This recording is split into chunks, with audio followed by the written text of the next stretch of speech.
जी टेक्सला, माशाल्लाह।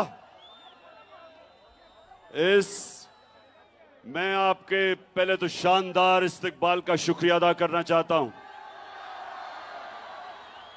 लेकिन उसके अलावा मैं जो आपके अंदर शऊर देख रहा हूं, उसका सलाम करना चाहता हूं आपको। और आज मैं अपनी बहनों को खास तौर पे खुशामदीद कहता हूं। कभी मैंने इतनी तादाद में टेक्सला में इतनी तादाद में ख्वातीन नहीं देखी, और ये बड़ा अच्छा, हमारी आजादी की तारीख में ये एक बड़ी खुशाइन चीज है। अच्छा, मैं सरवर खान, सबसे पहले मैं आज आपके टेक्सला के कौम के सामने, सरवर खान, आप मेरे साथ हर मुश्किल वक्त पे खड़े रहे हैं।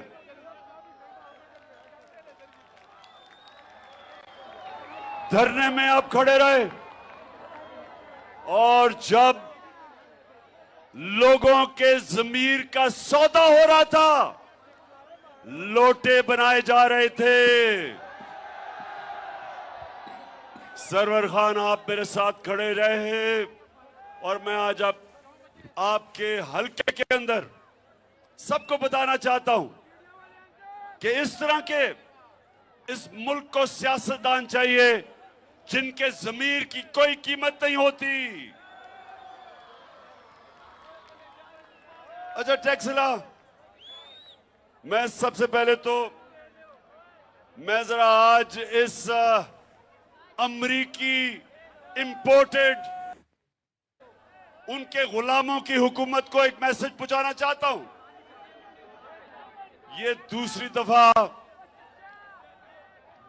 दफा मेरे घर पुलिस भेजी है, बल्कि तीसरी दफा।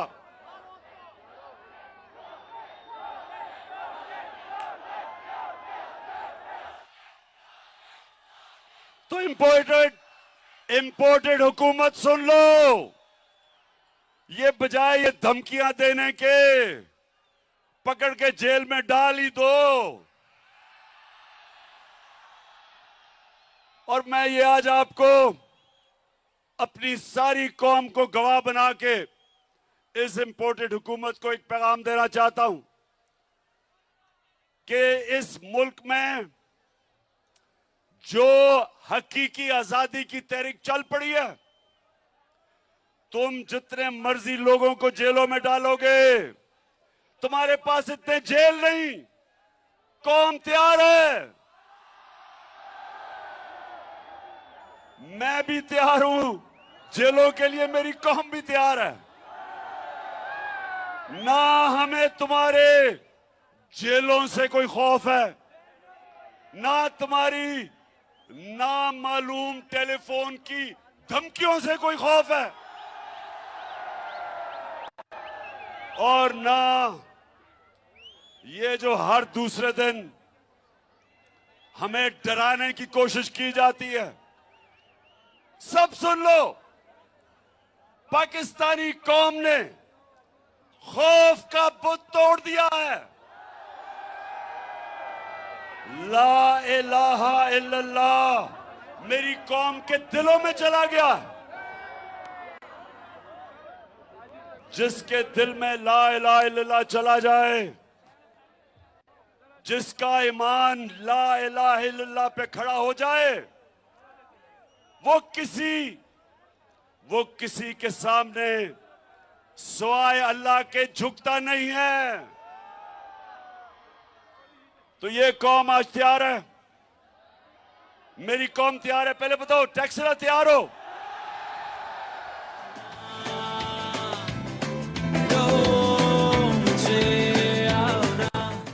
कौम भी तैयार है, और उससे ज्यादा कौम का कप्तान भी तैयार है। जेल तो छुट, कौम का कप्तान अपनी हकीकी आजादी के लिए अपनी जान की कुर्बानी देने के लिए तैयार है। फिर से तू अड़ जा, फिर से तू डट जा, फिर से वो बल्ला घूम। अच्छा, अब टेक्सला बाशऊर लोग हो, आप जरा गौर से मेरी बात सुने। हुकूमत ने आज ये जो इंपोर्टेड हुकूमत है, मैं इनको ये कहता रहा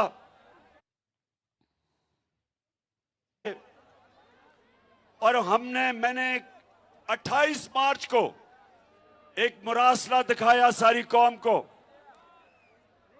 जिसके अंदर साजिश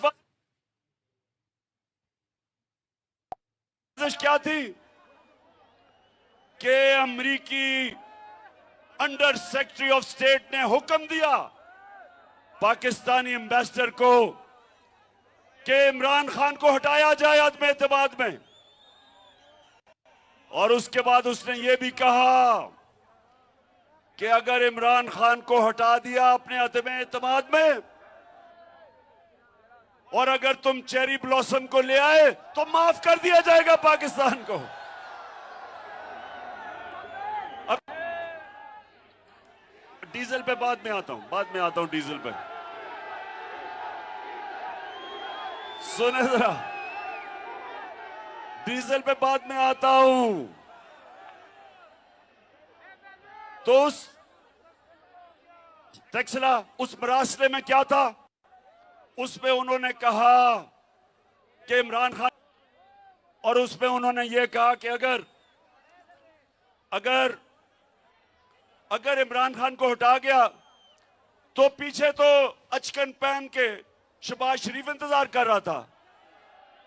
तो उन्होंने कहा कि अगर वो हटा दिया गया तो हम माफ कर देंगे। अच्छा, अब टेक्सला सुनो जरा क्या हुआ। मैं सारी जगह मुरासला लेके दिखाया, भी नेशनल सिक्योरिटी काउंसिल में लेके गया, मैंने असेंबली में भिजवाया, स्पीकर ने चीफ जस्टिस को भिजवाया, उसके अलावा प्रेसिडेंट ऑफ पाकिस्तान ने चीफ जस्टिस को भिजवाया कि इंक्वायरी होनी चाहिए। अच्छा, ये जो इंपोर्टेड हुकूमत थी, ये बार बार कहें कि कोई मुरासला नहीं है, इन्होंने कहा कि कोई खत नहीं है, और इनकी जो सबसे बड़ी स्पोक्स पर्सन मरियम, उसने कहा ये झूठ है। तो अब अच्छा, इनके साथ मीडिया भी मिल गया। जो लिफाफे वाले, पैसे लेके जमीर बेचने वाला जो मीडिया के लोग थे, उन्होंने भी कहा मुरासला नहीं है। फिर क्या हुआ, और मीडिया इनके कंट्रोल में, मीडिया में जो हमारी हिमायत करता है उनको धमकियां, सोशल मीडिया के ऊपर पकड़ के नौजवानों को जेलों में। तो इन्होंने कहा कि जनाब कोई मुरासला नहीं है, और वो दब गया। अब मैं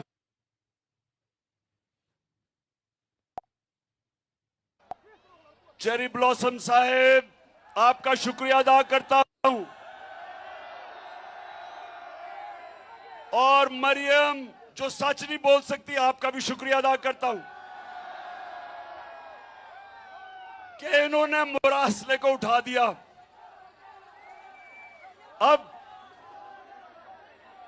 मुरासले साइफर को इन्होंने उठा दिया, और शुक्र कि सारी कौम को अब कि वो वाकई जो मैं कह रहा था वो सच है। अब नहीं नया ड्रामा हो रहा है, मेरी बात सुनो। नया ड्रामा क्या है कि वो जी साइफर गुम गया है।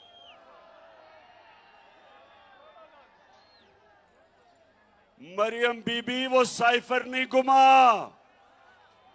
आप चाहेंगी कि गुम हो जाए, क्योंकि पता चल जाएगा कि आपके वालिद ने और चाचे ने अमेरिकनों के साथ मिलकर साजिश करके हमारी हुकूमत गिराई। आप चाहेंगी, लेकिन अगर आप पड़ी हुई है वहां, मास्टर कॉपी फॉरेन ऑफिस में है। अच्छा टैक्सला, अच्छा डीजल का पूछना चाहते थे।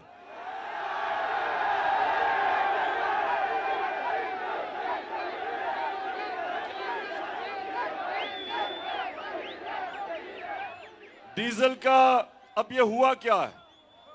हमारी हुकूमत कराई गई, नौजवानों पता है इन्होंने किस वजह से कहा कि जनाब इमरान खान की हुकूमत को जाना चाहिए? क्या वजह थी? महंगाई। इन्होंने कहा इमरान खान ने महंगाई कर दी। तो कैंपेन टांगने वाला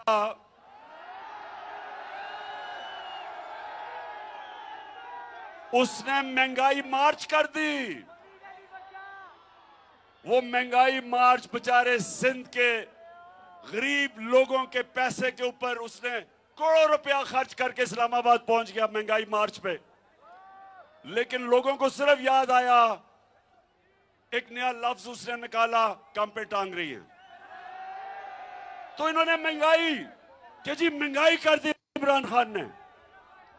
तो अब टैक्स ला 5 महीने के अंदर इस मुल्क में 50 साल के बाद सबसे ज्यादा महंगाई हुई है। जिन जिन के घरों में बिजली के बिल आए हैं, बिजली दुगनी से भी बढ़ गई है। गैस सर्दियों में 250% बढ़ने वाली है। आटा जो 55 किलो का 55 रुपए का 1 किलो था, 55 रुपए किलो आटा हमारे दौर में आज 100 रुपए से ऊपर निकल गया।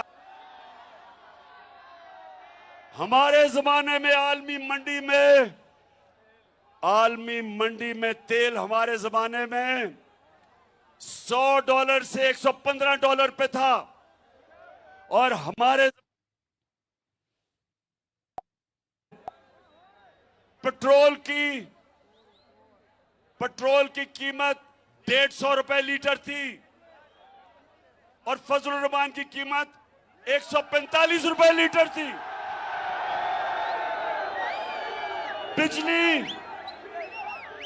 बिजली 16 रुपए यूनिट थी। आज बिजली पहुंच गई है 36 रुपए यूनिट और टैक्स लगा के 50 रुपए से ऊपर चली गई है। आज टैक्सला आज पेट्रोल चला गया 236 रुपए लीटर और फजल रहमान चला गया 250 रुपए लीटर। आज अवाम के ऊपर वो महंगाई है, आज गुजारा नहीं कर सकता। आज मजदूर आज हमारे सरकारी नौकर, पुलिस वाले, सारे पाकिस्तान के तनख्वाहदार लोग, आज उनकी तनख्वाहें पूरी नहीं हो रही।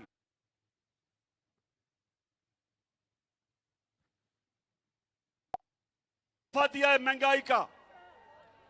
और उसके अलावा हमारी मायशत जो हुकूमत की इकोनॉमिक सर्वे के मुताबिक 17 साल में बेहतरीन ऊपर जा रही थी, आज नीचे तेजी से जा रही है। महंगाई उस्मानों पे, बेरोजगारी बढ़ रही है, मायशत नीचे। और ये था तोहफा इस इंपोर्टेड हुकूमत का। और इसलिए मैं टैक्सला आपके पास क्यों आया हूं, मैं सारे पाकिस्तान में क्यों जा रहा हूं, कि ये वक्त है कि मेरी कौम इस जुल्म के निजाम के खिलाफ खड़ी हो। इन लोगों ने सिवाय महंगाई, बेरोजगारी, मायशत की तबाही एक काम किया, अपने करवा रहे हैं। शहबाज शरीफ 16 अरब रुपए का FIA का चोरी, 8 अरब रुपए TT के केस नैब में, नैब भी अपनी हो गई, FIA भी अपनी हो गई और केसेस इनके खत्म हो रहे हैं।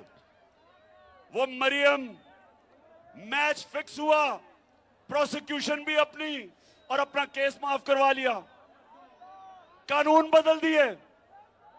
मैं टैक्सला के लोगों और पाकिस्तान के लोगों जो देख रहे हो, आज सब एक चीज समझ जाओ,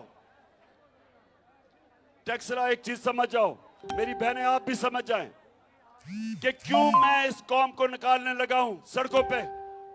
मैं क्यों निकालने लगा हूं? इसलिए कि इन्होंने अपनी चोरी बचाने में इस मुल्क का इतना बड़ा नुकसान किया है। इन्होंने जो कानून बदले हैं, इससे ताकतवर लोग जब चोरी करेंगे वो पकड़े नहीं जा सकते। व्हाइट कॉलर क्राइम होती है ताकतवर लोग जब चोरी करते हैं। इन्होंने कानून ऐसे बना दिए हैं कि आज जो भी पैसे वाले लोग मुल्क से पैसा चोरी करके मुल्क, अब पाकिस्तान का कानून उनको नहीं पकड़ सकेगा। अब सिर्फ छोटे चोरों को पकड़ेगा। अब पकड़ेगा भैंस चोर या साइकिल चोर या मोटरसाइकिल चोर। बड़े बड़े डाकू नहीं पकड़ सकेगा अब हमारा कानून। और इसलिए मेरे नबी सल्लल्लाहु अलैहि वसल्लम ने कहा था कि जो कौमें छोटे चोरों को पकड़ती हैं और बड़े डाकुओं को नहीं पकड़ सकती, वो तबाह हो जाती है, वो कौमें तबाह हो जाती है।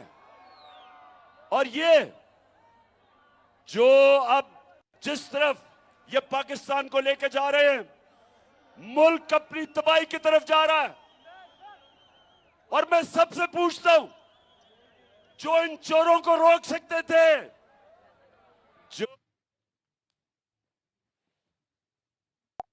साजिश को कामयाब होने से रोक सकते थे, मेरा सबसे सवाल है कि क्या आप अगर ये समझते हैं कि कौम आपको माफ कर देगी, कि आप कहें जी हम न्यूट्रल हैं, कौम नहीं माफ करेगी।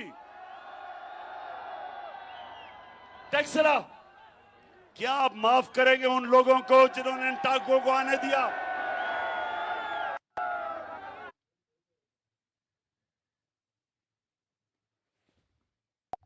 मुझे बताएं, क्या आप अपने चौकीदार को माफ करेंगे? नहीं। अगर आपके घर पे डाका पड़े और चौकीदार कहे मैं न्यूट्रल हूं, अब माफ करेंगे? मुल्क तबाही की तरफ जा रहा है, माइशत तबाह कर दी, लोगों को महंगाई की दलदल में फंसा दिया, और इन चोरों को ऊपर बैठा के और हम कहें जी मैं तो न्यूट्रल हूं। मुल्क तबाही की तरफ जा रहा है, कौम सब उन लोगों की तरफ देखती है, उन इदारों की तरफ देखती है जो इनको रोक सकते थे, इन चोरों को। और जो ये देख रहे हैं कि एक के बाद दूसरा वो इसहाक डार आ गया है। इसहाक डार का मैं आपको बता दूं, दुनिया में मैंने बड़े बड़े बुज़दिल लोग देखे हैं। नवाज शरीफ बड़ा बुज़दिल आदमी है जो हमेशा बाहर भाग जाता है, मुल्क में पैसा चोरी करने आता है, और जैसे ही कोई इसको पकड़ने लगता है बाहर भाग जाता है, फिर एनआरओ लेके वापस आ जाता है। लेकिन अगर नवाज शरीफ से भी मैंने कोई बुज़दिल आदमी देखा है, उसका नाम है इसहाक डार। जो वो बिलावल कहते हैं ना, कांपे टांगती हैं, वो डार की कांपे टांगती है। और मैं मान ही नहीं सकता, मैं सारी कौम के सामने कह रहा हूं कि जब तक इससे डील नहीं हुई और इसको ताकतवर हलकों ने इसको एनआरओ की डील नहीं दी, उन्होंने इसको दिलासा नहीं दिया कि फिक्र ना करो तुम्हें नहीं पकड़ा जाएगा, तब तक वो गीदड़ कभी नहीं आ सकता था पाकिस्तान। तो मैं आज फिर कहता हूं कि ये मेरे नबी सल्लल्लाहु अलैहि वसल्लम ने तबाही का रास्ता बता दिया था आज से 1500 साल पहले, कि जो कौमें बड़े बड़े डाकुओं को नहीं पकड़ सकती और सिर्फ छोटे चोरों को पकड़ती है, वो मर जाती हैं, कौमें तबाह हो जाती हैं। ये है हमारी तबाही का रास्ता। ये डाकू अरबों रुपए की चोरी इन्होंने किया। इन्होंने जो एनआरओ लिया है, टैक्सला जो इन्होंने एनआरओ लिया है, यानी चोरी माफ करवाई है, वो इस कौम का कितना पैसा था? 1100 अरब रुपया। 1100 अरब रुपया इस कौम का माफ करवाया।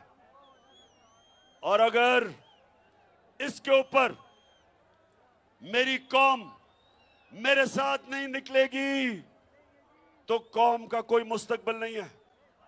आप नौजवानों, आपका कोई मुस्तकबिल नहीं है इन चोरों के नीचे। जिस कौम में इस तरह के लोग ऊपर बैठ जाएं, उस कौम का कोई मुस्तकबिल नहीं है।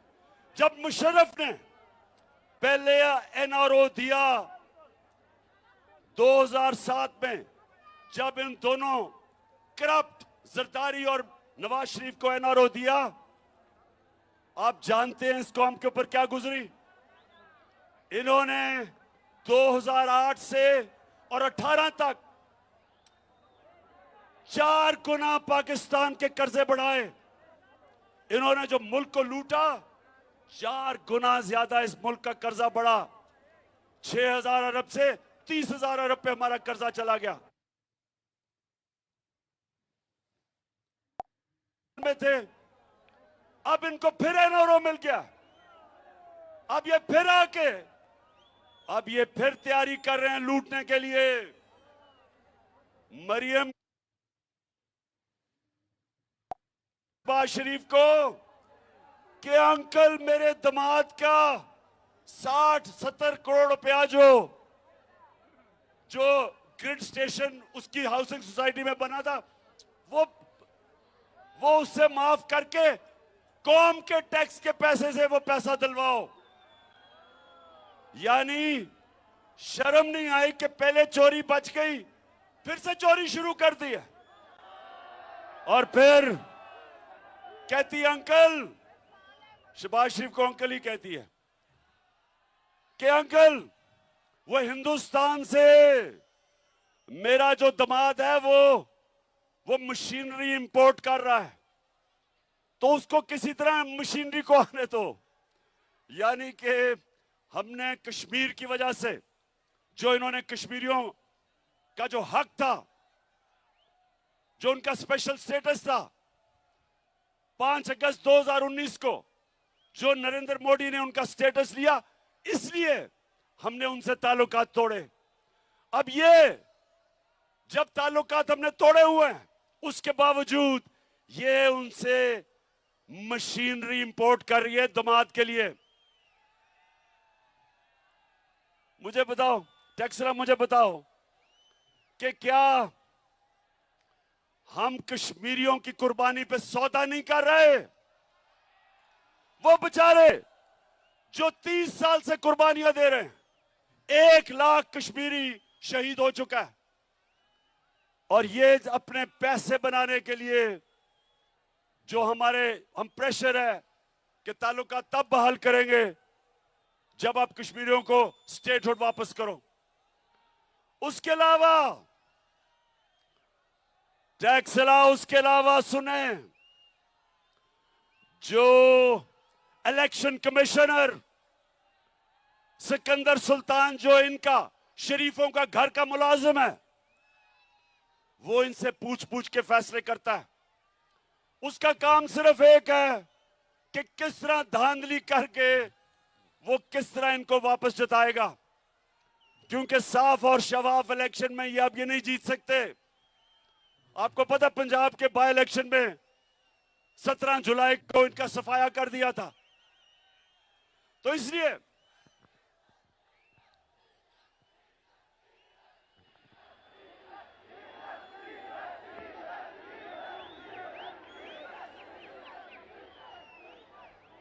हाँ, तो टैक्सला आप पहले बताओ, तैयार हो आप?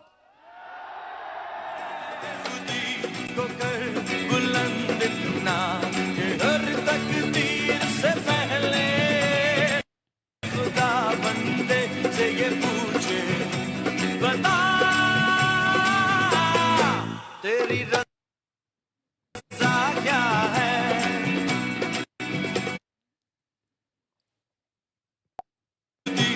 तो कर बुलंद इतना कि हर तकदीर से पहले खुदा बंदे से ये पूछे बता तेरी रज़ा। हाँ टैक्सिला, अच्छा टैक्सिला थके तो नहीं? हाँ मैं बस चेक कर रहा था। बहनें तो इधर बिल्कुल ही थकी, माशाल्लाह जुनून उनका कायम है। अच्छा टैक्सिला, अब मैं आप सबके सामने जो मेरा प्लान इस मुल्क में हकीकी आजादी के लिए, जो मैं अब मार्च इस्लामाबाद की तरफ जो मेरा प्लान बन रहा है, उसमें मैं आप सबको शामिल करना चाहता हूं। आपने सबने तैयारी करनी है, सबने तैयारी करनी है, क्योंकि टैक्सिला जंजीरें गिरती नहीं है, जंजीरें गिरती नहीं है, तोड़नी पड़ती है। तब्दीली आई है, तब्दीली आई है। टैक्सिला, आजादी, आजादी कोई प्लेट में रख के नहीं देता, आजादी छीननी पड़ती है। ये जो ऊपर मुसल्लत किए हुए हैं और जो इनके हैंडलर्स हैं, सब तैयार हो जाओ। मैं आज अपनी सारी कौम को पैगाम दे रहा हूं, जिधर भी आप हो, आप ये याद रखो कि ये एक तहरीक बनी, पाकिस्तान बनाने के लिए एक तहरीक थी, तहरीक पाकिस्तान, और ये उसके बाद 75 साल के बाद ये पाकिस्तान को हकीकी तौर पे आजाद करने के लिए अब ये दूसरी तहरीक है। जब अर्ज़े खुदा के काबे से सब बुत उठवाए जाएंगे, हम रहले सफा मरदूदे हरम मसनद पे बिठाए जाएंगे, सब ताज ले जाएंगे, सब तख्त गिराए जाएंगे, हम देखेंगे, लाजिम है कि हम भी देखेंगे, हम देखेंगे। हमने अपने आप को आजाद करवाने के लिए ये सारे बुत तोड़ने हैं। खौफ का बुत सबसे पहले, और ये जो चोर हमारे पर मुसल्लत किए हैं, इनसे अपने आप को आजाद करने के लिए, हमेशा के लिए, ये हमारा दूसरी मिशन है। और तीसरी चीज, मुल्क में सुन लो टैक्सिला, कानून की बालादस्ती कायम करने के लिए, जिसको कहते हैं रूल ऑफ लॉ, इंसाफ लाने के लिए। आज तक क्यों नहीं इंसाफ आया? क्यों नहीं इंसाफ आया आज तक पाकिस्तान में? क्योंकि ताकतवर अपने आप को कानून के नीचे नहीं लाना चाहता, वो अपने आप को कानून से ऊपर रखना चाहता है। मेरे नबी सल्लल्लाहु अलैहि वसल्लम के पास जब लोग आए और उन्होंने कहा कि ऐ नबी, एक कुरैश की लड़की को चोरी करने पर सजा मिल गई है। उन्होंने कहा कुरैश की लड़की को चोरी के ऊपर सजा मिल गई है, तो नबी इसको माफ कर दें। तो मेरे नबी सल्लल्लाहु अलैहि वसल्लम ने कहा कि मेरी अगर बेटी भी होती उसको भी मैं सजा देता, कानून के ऊपर कोई नहीं। यानी रूल ऑफ लॉ। जो कौम, पाकिस्तानियों सुन लो, कौमें जो खुशहाल हैं, कौमें जो तरक्की कर रही हैं, उन सारी कौमों के अंदर कानून की बालादस्ती है। और जो कौमें गरीब हैं, जो कौमें इस वक्त गुर्बत में फंसी हुई हैं, महंगाई में, वो कौमें जिनसे लोग तरसते हैं मुल्क से बाहर नौकरियां लेने जाने के लिए, वो सारी कौमों के अंदर यही है जो आज पाकिस्तान में है। अमीर के लिए एक कानून, वो चोरी करे तो एनआरओ, और गरीब चोरी करे तो जेल में। वो सारी कौमों का मसला ये है कि ताकतवर कानून के नीचे नहीं आना चाहता। जो भी मुल्क का ताकतवर है वो अपने आप को कानून से ऊपर समझता है, इंसाफ नहीं आने देता, इंसाफ नहीं होने देता। तो टैक्सला के नौजवानों, इसलिए अल्लाह ने हमारे ऊपर जहाद फर्ज की हुई है। सुन लो टैक्सला, हमारे ऊपर अल्लाह ने जहाद फर्ज क्यों की है? उसने जहाद क्या है कि जुल्म का मुकाबला करना है, नाइंसाफी का मुकाबला करना है, इसको जहाद कहते हैं। आपने जुल्म के बुत के सामने सर नहीं झुकाना। आपने जालिम से खौफजदा नहीं होना, क्योंकि अगर आप जुल्म के सामने नहीं खड़े होंगे, माशरे में जुल्म बढ़ जाएंगे।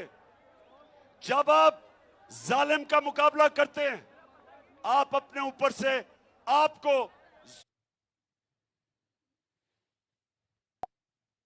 ये हकीकी आजादी की तहरीक दरअसल मेरे मुल्क के मुस्तकबिल की तहरीक है।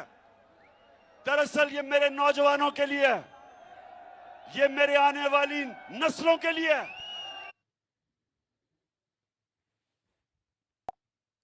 आप सब ने मेरे साथ चलना है। आपका कप्तान तैयार है जहाद के लिए। आपने सब ने मेरी टीम बनना है और इंशाल्लाह जिताऊंगा। इंसाफ तो हो, इंसाफ कहे इमरान खान। तो चली है अब तहरीक के होगा ठीक, ये प्यार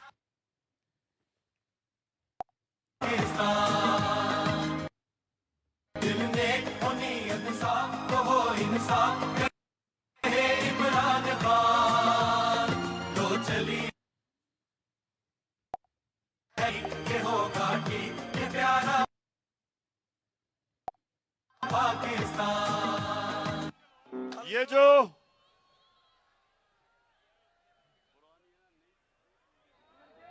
अच्छा टैक्सला, मैं सिर्फ आपको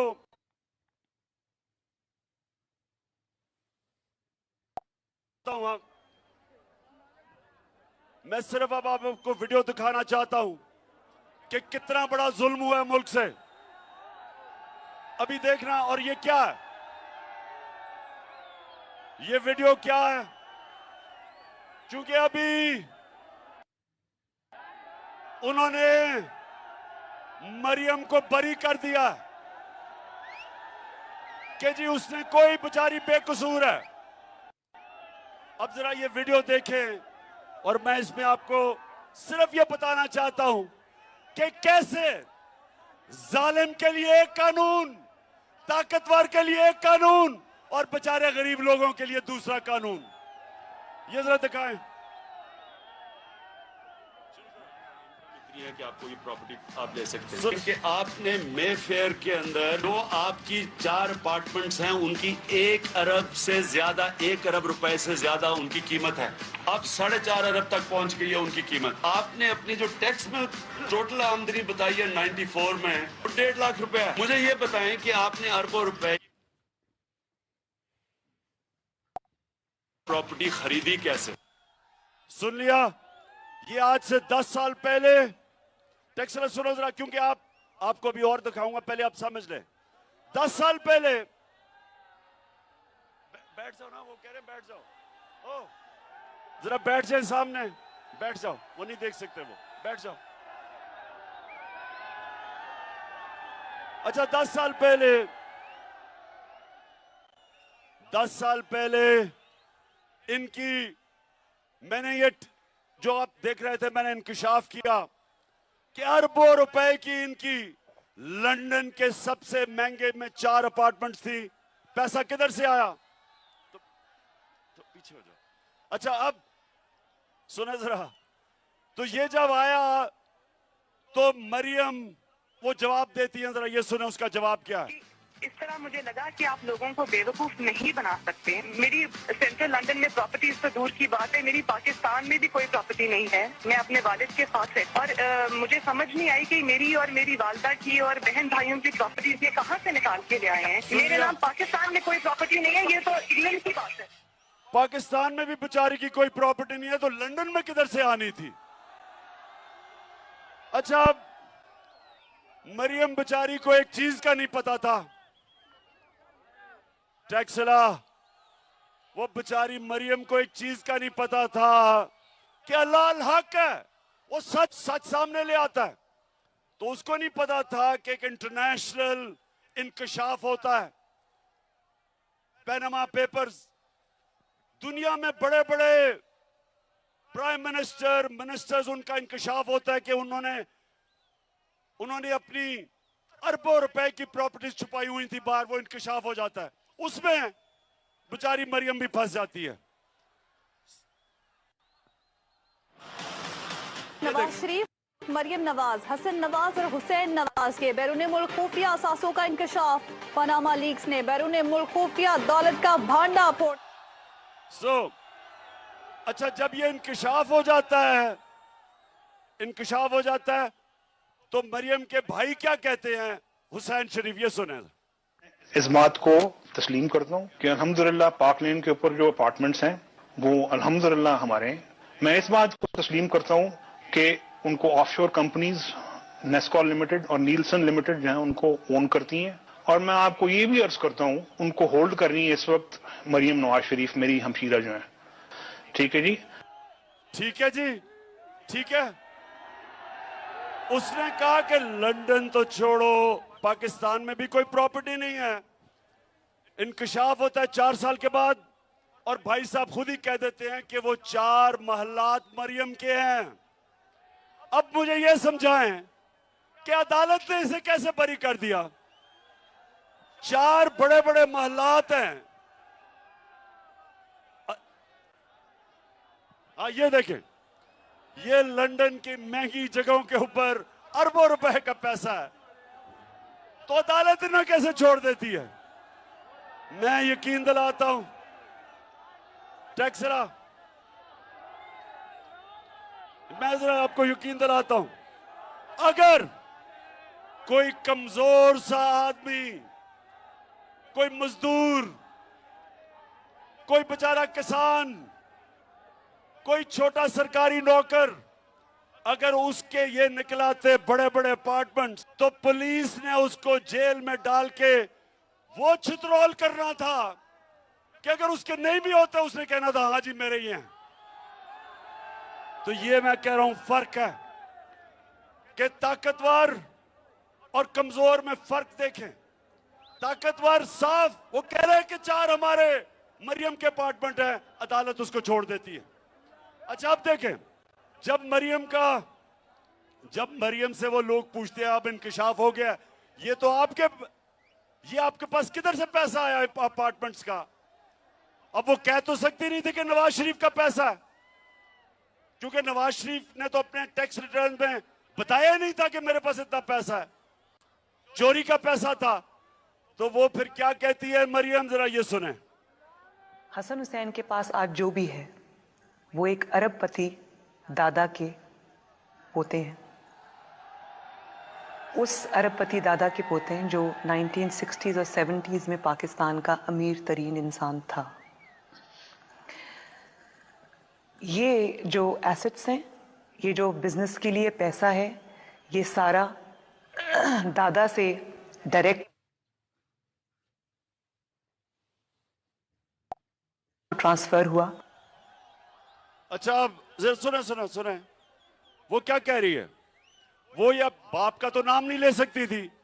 उसने कहा मेरे दादा अरबोपति थे, वो इतने अमीर थे कि उन्होंने हमें पैसा दे के तो खरीद लिया। अब दादा साहब दुनिया में नहीं थे, वो वफात पा चुके थे। अब दादा से तो कोई पूछ नहीं सकता था, लेकिन मरियम को नहीं पता था कि अल्लाह अल हक है। अब वो दादे का बेटा क्या कहता है, मरियम का चाचा, दादे का बेटा शहबाज शरीफ क्या कहता है, ये सुने जरा। मेरे खानदान को 22 खानदानों में शुमार नहीं होता था। मुझे इसके ऊपर बाइसे फख्र है कि मेरे वालिद का ताल्लुक एक गरीब किसान के घराने से था, हिंदुस्तान से। वो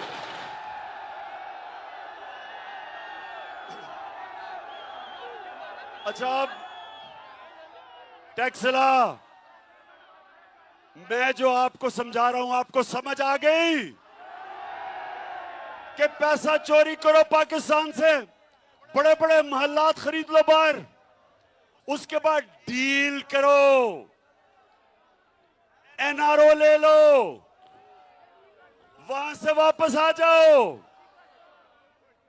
अपने केसेस माफ करवा लो और फिर चोरी के लिए तैयार हो जाओ, फिर लूटो, फिर कौम का खून चूसो, और उसके बाद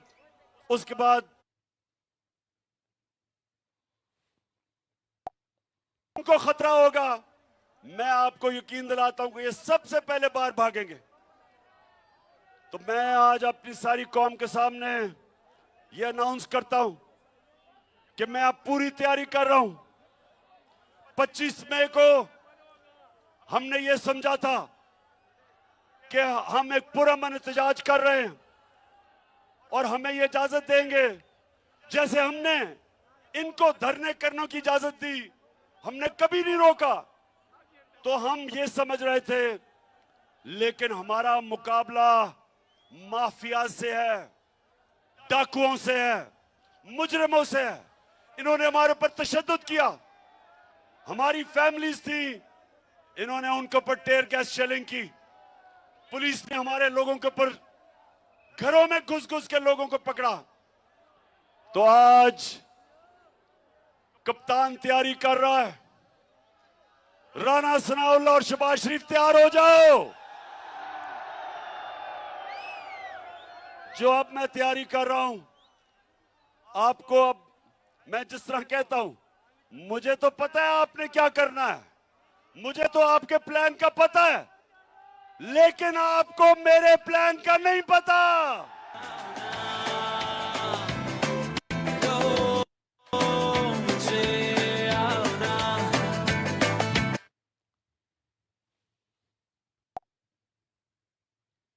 जो अब तैयारी हो रही है, इंशाल्लाह मैं आपके सामने पेशन गोई कर रहा हूं। पहले ये जो मैं तैयारी कर रहा हूं, मैंने सारी अब इनकी सारी जो प्लानिंग है उसके मुताबिक तैयारी कर रहा हूं। वो अभी मैं आपको नहीं बताऊंगा, मैं पहले अपनी तैयारी कर रहा हूं और फिर एकदम कॉल दूंगा। आप सबने तैयार होना है, सबने तैयार होना है, और इंशाअल्लाह अपने मुल्क को हम हकीकी तौर पे आजाद करेंगे। और तब जब कानून की बालादस्ती कायम होगी, जब कानून की हुक्मरानी होगी, जब अदल और इंसाफ होगा, इंशाअल्लाह तब ये पाकिस्तान जो कायदे आजम ने पाकिस्तान का जद्दोजहद की थी और इलामा इकबाल ने ख्वाब देखा था, इंशाअल्लाह उस पाकिस्तान की तरफ हमारा तब सफर शुरू होगा जब इस मुल्क में अदल और इंसाफ का निजाम लेके आएंगे, जिसपे जो निजाम मेरे नबी सल्लल्लाहु अलैहि वसल्लम ने मदीना की रियासत में कायम किया था। पहले इंसाफ आता है, फिर खुशहाली आती है। खुशहाली इंसाफ के बगैर नहीं आती। और अगर चोरों को आप मुल्क के ऊपर बैठा दें तो वो मुल्क तबाही की तरफ जाता है। तो इसलिए सबने मेरी कॉल की इंतजार करनी है, ज्यादा देर नहीं है।